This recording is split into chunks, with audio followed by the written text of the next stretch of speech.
I think I'll just do like a little mini review. It won't be that exhaustive because I have a headache.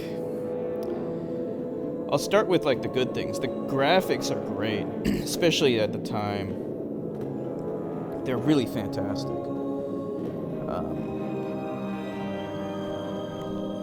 The level of detail in the world is just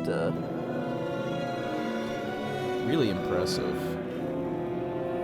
It's not a huge open world, but it does have a little bit of an open world action there. It's more of like a connected world, but it's not a connected world in the same sense as Dark Souls was. But I still like the world that it made. It was still pretty cool. The combat was good. It was definitely good, especially when you consider the time it came out. Most combat systems in RPGs wasn't really very well fleshed out. It's still a little clunky, even when I upgrade everything, my speed and everything. It's still clunky-ish, but it's not horrible by any stretch of the imagination. And the combat is really what carries this game. The game is based around just, hacking and slashing things, and honestly, it never really does get boring. Like, it never gets boring in that respect. Not really. It's always fun to upgrade your character and use new abilities and spells and attack enemies using your new abilities.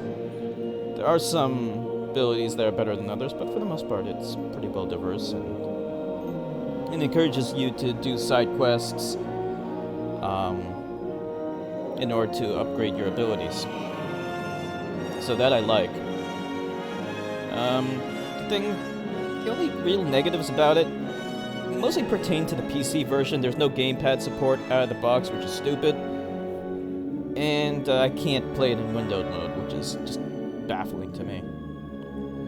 But gameplay-wise, the story is whatever. I didn't really care about it, but it's told in a decent way. It's conveyed to the player in an unobtrusive way, so even if you don't like it, it's not really that big of a deal. But it's lacking in RPG mechanics. It's more action than RPG.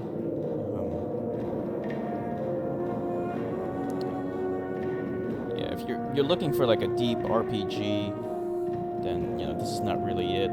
There's no character creation system, so you can't customize your character so that it's like your own. It's not really like that kind of game. And aside from the combat, there really isn't a lot.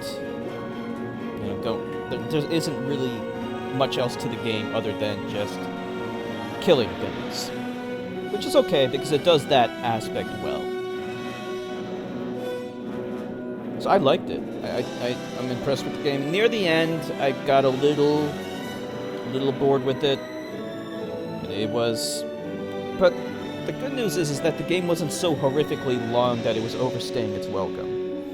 And as long as you stick to the main story, it usually doesn't. It doesn't do that. It doesn't overstay its welcome. And there is a lot more content to this game if you choose to do it. It's all optional, so you don't have to do it if you don't want to. But yeah, it lacks deep NPC interaction. The towns are mostly lifeless because you don't have that deep NPC interaction that you get with BioWare games like KOTOR or Dragon Age. But that's fine. I can deal with that. The towns, unfortunately, they do feel lifeless because of that, because the NPCs don't say anything interesting. You're never invested in this world or what they're doing or what.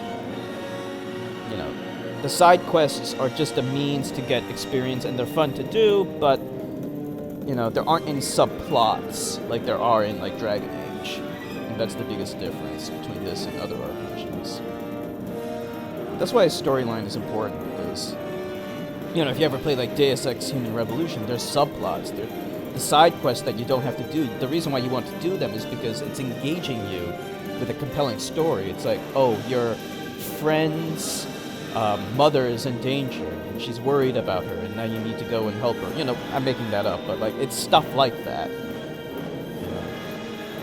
The NPCs in that kind of game aren't two-dimensional characters. There's depth to them, whereas in this game, they are two-dimensional. But it does have like a character choice system where you can choose to be good or evil, and that's good. I really like that. I'm just not sure what the advantages are to choosing one over the other. It's kind of hard to tell that. But, you know, it has it. It's just there isn't much incentive to choosing one over the other, as far as I can tell. Maybe there is. But in playing the game, it never makes that clear if there are any advantages. So, I guess that's basically it. Good combat. Light on the RPG mechanics to really flesh it out and make it its own. I can understand why Chloe didn't like the game. It looks like Killer Queen liked the game, which is good. It was cool. I'm glad you enjoyed it. It's nothing revolutionary. And at the time when it came out, it was disappointing because it had a lot of promises that were unfulfilled. But as long as you put all those expectations aside and go with it with an open mind, it's a pretty fun game. I enjoyed it. So that's it. That's Fable.